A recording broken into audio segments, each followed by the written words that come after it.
Alright guys, so welcome back to a brand new WarDragons video. In today's video, I'm going to be going over tips and strategies to build an effective base versus Nightshade. A quick disclaimer about this base and these tips and strategies are geared towards people who are on teams that have effective defenders and that do plenty of wars. The tips that I will show you, you can use if you don't have as strong as a team. However, if you're going to go full out against Nightshade, you're going to want to have a dependence on defenders. So Nightshade is very, very powerful. In fact, he's my favorite hunter. If you guys watch my videos, you'll notice that I am very hunter-oriented, which means I really enjoy hunters, I fly them well, and Nightshade is by far the best. Now, that being said, his 3 spells are going to be Invert, Cloak, and Crumble to Dust. You'll notice that a couple of these strategies are geared towards Cloak and Invert because those can be used to deflect any mage shots or projectiles, which is very powerful. In fact, that's what makes Nightshade very powerful in my opinion. Also, he has lightning resist, which means that he's resistant to lightning towers. So you want to make sure that you remember that. Also, a quick note, he is a hunter, which means high damage per second, but not so high health when you look at him compared to hunters. So I hope you guys enjoy the video. Thanks. Alright guys, so now that you know the spells and resists on Nightshade, it's now time to look at base building itself.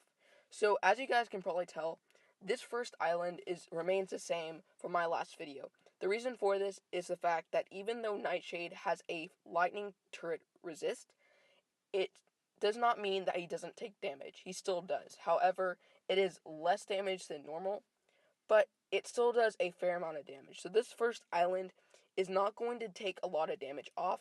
If you guys don't want this first island, you don't actually need it. I know some people, or a good amount of people, start at this island right here, which is perfectly okay. I just prefer to have this one as my lightning turret. Sorry, my lightning tower. As you guys can see right here, I have some pretty good runes on it, so I'm going to keep it this way.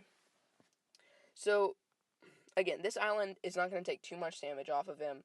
This island also will help defenders take a little bit of rage off of your dragon, or if you get lucky with the mage super shot, you know, it will do something. It won't do a lot. Like the last video, this mill island is very, very crucial, and this is where I would highly suggest putting all your high level towers, and the 2 big towers that are going to be detrimental to any Nightshade would be fire and ice turrets.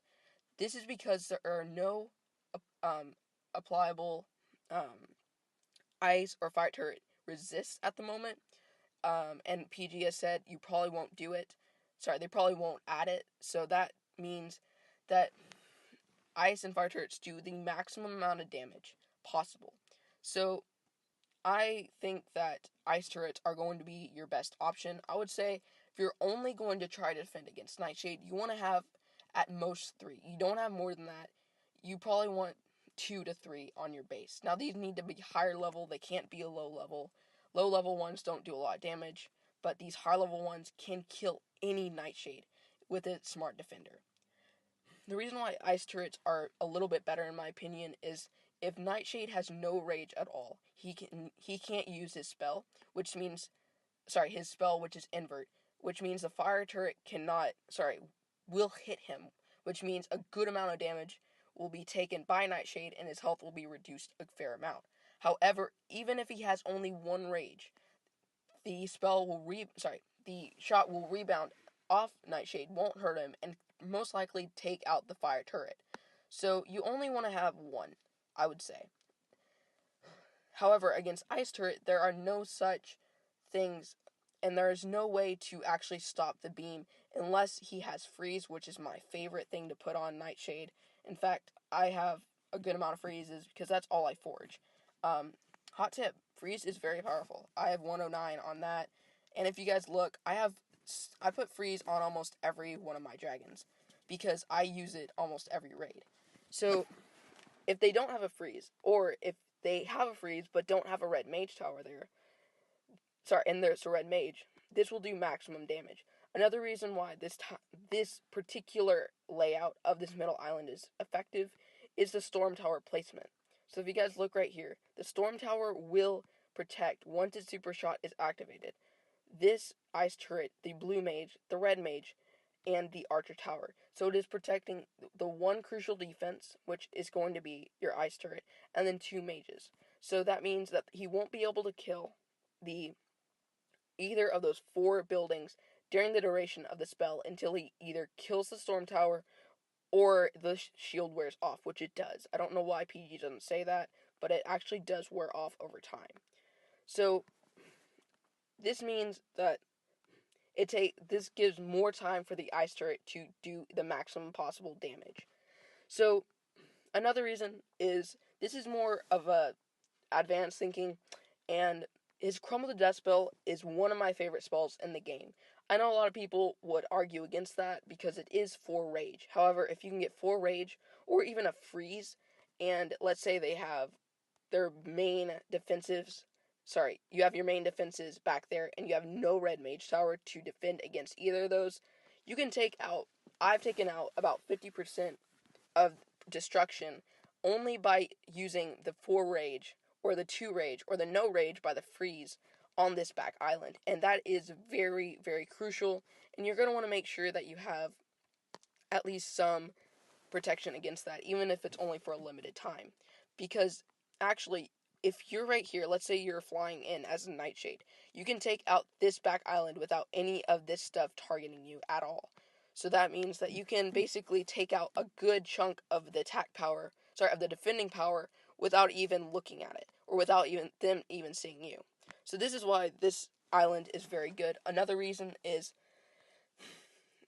Nightshade has ability to dodge any type of projectile or mage shot. That is why I like Nightshade so much, is that let's say here, there's no blue mage tower, so if you shoot a super shot of a red mage tower towards the Nightshade, he can cloak, which means that he will not take the damage and the defender wasted a super shot for no reason.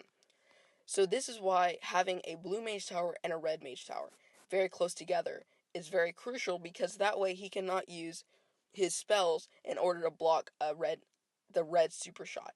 He can block a blue mage super shot with invert even though you shot a red. However, the red will still get through.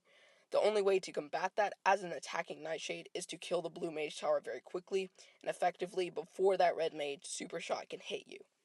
And that's another reason why the storm tower is there, is because it will protect these 2 as well. So he won't be able to. So the Nightshade won't be able to kill the blue mage before it can shoot its super shot. So, like I said for Amarok as well, these 2 final islands are not very important. The only reason why I say that is because you really want to try and take down Nightshade in these islands right here. That is your main objective of these. These are to take down the final hit points on him or to kill the follow-up dragon. A quick disclaimer about this base, and I'll show you the rest of it real quick, is you really want to make sure that you're on a team with active defenders or that does wars a lot. This base is more geared towards people who will defend and who are guaranteed to defend against your base and know how to do it well. If you're not on a team, you can use these tips and strategies, but it's not going to be as effective. And obviously, the main goal is to be as effective at destroying dragons as possible. So, the final tip is going to be, of course, making sure that you have a wind totem up. And in my opinion, totems don't do too much.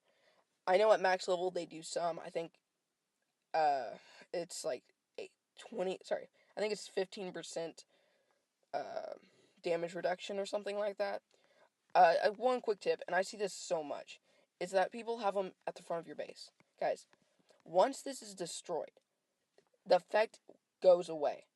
So what's the point of having a totem at the front of your base if it's going to be destroyed immediately and it's going to lose the effect? So put it in the back. I see that so much, and I don't get it. I don't understand why it's so hard. But anyway, yeah. So don't, be a noob and put it in the front of your base. Just remember, put it in the back. So I hope you guys enjoyed the video. If you did, leave a like down below. If you guys want to see more of these, let me know down in the comments. Tell me if you guys want to see which dragon. I can do any of the dragons I have at the moment. Anything below Sapphire, I'm willing to do.